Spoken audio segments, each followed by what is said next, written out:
इतनी देर से आप हिंदी, इतनी अच्छी हिंदी बोल रहे हैं, लेकिन क्या इतनी अच्छे से अपने स्कूल कॉलेज के टाइम पे इंग्लिश आप बोल पाए थे? मैं तो नहीं बोल पा रही थी। मेरा तो कॉलेज पास करने के बाद इंग्लिश में मैं फ्लुएंट हुई।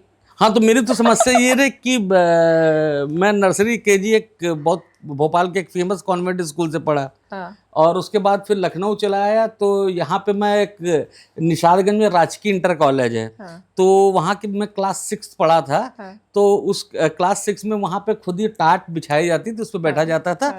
हाँ, लेकिन फीस बहुत कम थी, ₹1.25 फीस थी। फिर 7 से मैं RLB में आ गया था। तो यहाँ RLB में पढ़ाई की। फिर मैंने inter high school Harishchandra Banaras से किया, और inter jubilee inter college Lucknow में उससे किया। फिर उसके बाद यूनिवर्सिटी में आ गया और यहीं से पॉलिटिकल साइंस में MA किया। उसके बाद मास कॉम किया। तो मेरी तो पढ़ाई विचित्र तरीके से हुई, लेकिन हाँ, मेरी भाषा हिंदी ही रही और इंग्लिश माध्यम के स्कूल में पढ़ा नहीं। तो जो मेरी स्पोकन इंग्लिश है, वो उस तरह से फ्लॉक्सिनॉक्सी हिलीफिलिफिकेशन बोलने में मुझे आज भी कष्ट होता है। ये सिर्फ एक ही आदमी बोल पाएगा। जी, वो थरूर साहब नहीं बन सकता हूँ, बहुत कठिन काम है। नहीं, लेकिन ये बताइए, जैसे इंग्लिश की वजह से हम भी बड़ी मुश्किल से, लगता था कि बस पास हो जाए, किसी तरीके से पास हो जाए। हिंदी में तो अच्छे नंबर आ जाते थे, इंग्लिश की वजह से ना कभी साइंस समझ में आती थी, ना कभी वो केमिस्ट्री मैथमेटिक्स, इसमें कभी कभी पीछे रहते थे, सिर्फ इंग्लिश की वजह से। ऐसा मैक्सिमम इंडिया के स्टूडेंट्स के साथ होता आया है, क्योंकि इंग्लिश नहीं आ रही तो सब्जेक्ट नहीं समझ में आ रहा, इसलिए पढ़ाई में पीछे भी हुए हैं स्टूडेंट्स। ना, मैं इससे एकदम नहीं मानता हूँ। मेरा ये मानना है कि क्या चीन में लोग पढ़े लिखे नहीं हैं? क्या जर्मनी में लोग पढ़े लिखे नहीं हैं? क्या रूस में लोग पढ़े लिखे नहीं हैं? क्या इटली में लोग पढ़े लिखे नहीं हैं? मेरा सवाल ये कि अंग्रेजी का जोर जो दिया गया है शुरू से लेकर, हमारे यहाँ ये प्रॉब्लम रही कि हम लोग का देश मन से आज़ाद नहीं हो पाया। या नेहरू जी की सही शुरुआत होती है कि नेहरू जी जो है, उन पे तो अंग्रेजियत बहुत ज़्यादा हावी थी। वो तो कैम्ब्रिज के थे। हाँ, और जब उतनी अंग्रेजियत हावी थी तो वो बहुत ढंग से, बहुत खुल के भाषा के प्रति नहीं सोच सके। और ये बहुत बड़ी वजह रही कि देश में जो पहले दिन हो जाना चाहिए था भाषा के स्तर पर, जो चीज़ तय होना, वो तय नहीं हुई। और आपने एजुकेशन भी नहीं उपलब्ध कराई। अगर आपको इंग्लिश पसंद थी, मेरा ये मानना है कि पहले दिन से, और मैं आज भी नेताओं से कहता हूँ कि आप सभी बच्चों को 15 साल के लिए इक्वल एजुकेशन अवेलेबल करा दीजिए। पूरे देश की 90% समस्याएं खत्म हो जाएंगी, क्योंकि पूरी एक पीढ़ी बदल जाएगी अच्छी पढ़ाई करके। तो वो आज तक कभी ध्यान नहीं दिएगा पहले दिन से। और नेहरू जी ने तो तमाम तरह की खामियां थी, उनको अगर पहले दिन सोच लेते कि राजीव गांधी जो हैं, इंदिरा गांधी की शादी 42 में हो चुकी थी, तो राजीव गांधी जन्म ले चुके थे।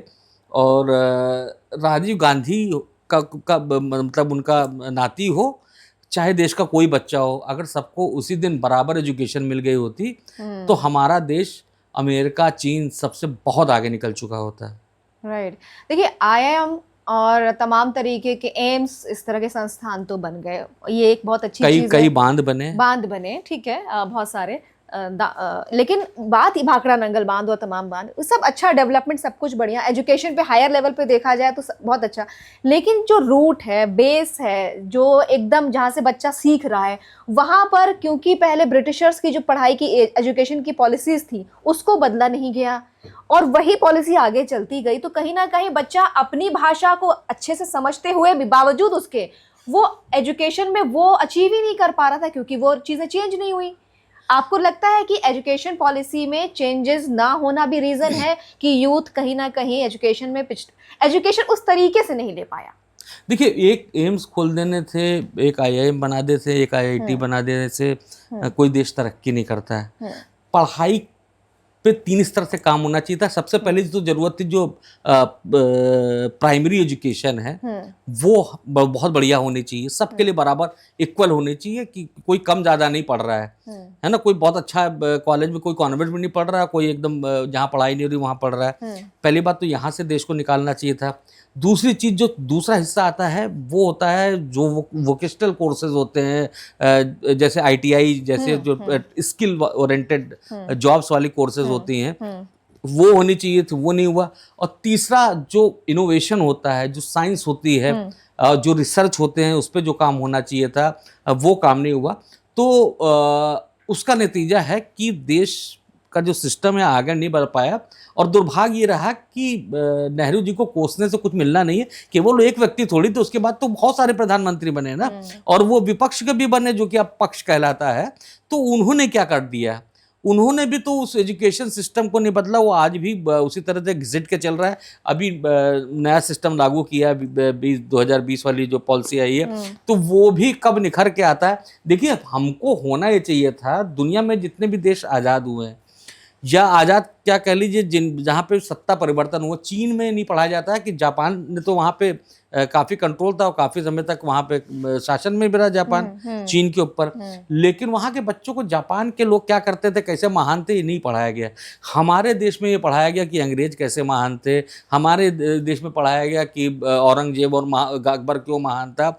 आप ये सोचिए ना कि इस लखनऊ में आप बैठी हुई हैं, यहाँ किंग जॉर्ज मेडिकल यूनिवर्सिटी है, अंग्रेजों को क्या कितने समय हो गया, उसके बाद उसका नाम बदला भी बीएसपी शासन में। तो फिर ये डिमांड की डॉक्टर्स ने कि नाम इसका किंग जॉर्ज मेडिकल यूनिवर्सिटी होना चाहिए था, क्योंकि उनको ये इतिहास नहीं पता है कि इसी किंग जॉर्ज मेडिकल यूनिवर्सिटी के गेट पे 30 लोगों को पेड़ पे लटका दिया गया था। वहाँ एक पेड़ था और उनको कच्ची फांसी उसको कहते हैं कि सीधे लटका दिया गया।